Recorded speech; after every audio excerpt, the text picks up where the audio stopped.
هتسمعنا والدنيا هتسمعنا. نسمع يا عم.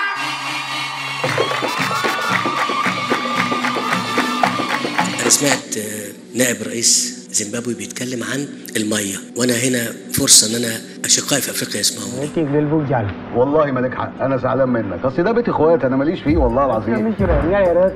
وبدأت أعمال التعلية المستهدف الوصول إلى 20 متر في الممر الأوسط. لو وصلت إلى 20 متر معنى كده إن التخزين يبقى في حدود 10 مليار متر مكعب. حصتنا في المية هتروح فين؟ في اعتداء علينا، في تحرش بأمننا القومي، لازم نحارب. احنا ما بنحاربش ليه؟ ما بندخلش حرب ليه؟ الرئيس يجيب اليوم سمعونا يا شباب. شوفوا احنا حصة مصر من المية 55 مليار متر، هل احنا دخلنا في صراع مع أشقائنا عشان نزود الحصة دي؟ لا. أجاب الرئيس اليوم عن السؤال الذي سأله المصريون جميعا، ليه مصر ما حاربتش عشان مسألة سد النهر؟ كل ما بنسمع حد بيتكلم لازم تقرا الفاتحة للي بنى السد العالي، يعني كل ما تشوف الوضع بيحصل ازاي وتفهم قيمة السد العالي تقرا الفاتحة على طول.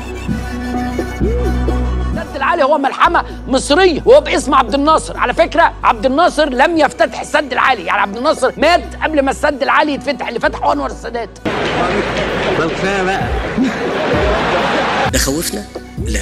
محدش هيقدر ياخد نقطة مية من مصر، واللي عايز يجرب يجرب. إذا كان عديت خير ربنا كتير، المهم الرجالة اللي بتدين. قلنا إن مواردنا محدودة؟ لا.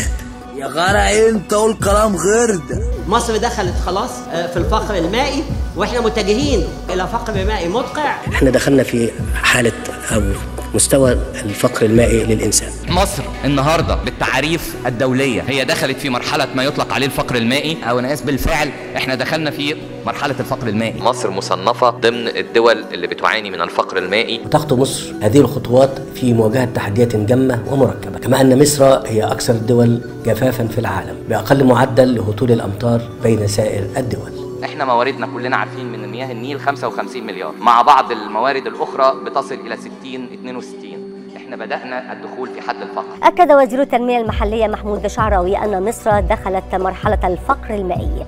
طب والعمل يا دكتور حيرتني. هنا قاعدة مصر اتبعتها انه قرار الحرب سهل. عندك كدولة امكانيات عسكرية ضخمة، في رغبة عند المصريين وحماس عند المصريين ان هم يردوا اي اعتداء على امننا القومي موجود. ايوه.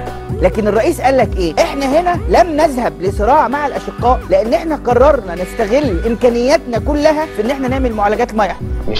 مش انا يا استاذ اللي يعمل كده. فانت هنا لم تذهب الى الصراع ولم تذهب الى الحرب، لانه الحرب لها كلفه نفسيه وكلفه انسانيه. الناس في مصر مظلومه، والناس في مصر ما بتاكلش كويس، والناس في مصر ما بتتعلمش كويس، والناس في مصر ما بتتعالجش كويس. اعمل فيك ايه؟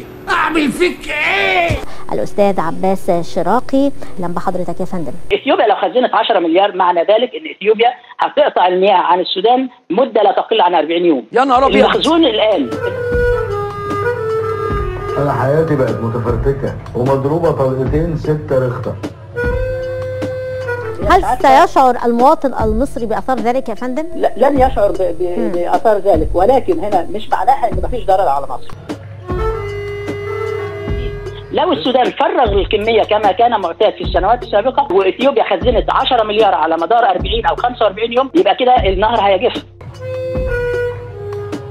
كل كمية مياه يتم تخزينها في إثيوبيا هي مياه كان المفروض أنها توصل للسودان ثم تأتي إلى مصر. إذا إحنا لو حتى تخزين مليار واحد يبقى مصر خسرت مليار. المليار واحد يعتبر مليار دولار إنتاج زراعي. العافي محدش ياكل لقمته. فانت هنا لم تذهب الى الصراع ولم تذهب الى الحرب، لانه الحرب لها كلفه نفسيه وكلفه انسانيه. خد بالك من العيال. ها لا مفيش مشكله، ربنا معاكم، السلام عليكم. ال8 مليار اللي تم تخزينهم في اثيوبيا كان المفروض ان هيجوا مصر، ما كانش في داعي ان احنا نعمل محطه مثلا الحمام اللي هي هتتكلف اكثر من 20 مليار دولار علشان نعالج 2 مليار متر مكعب. واضح ان الخطر بيقرب قوي.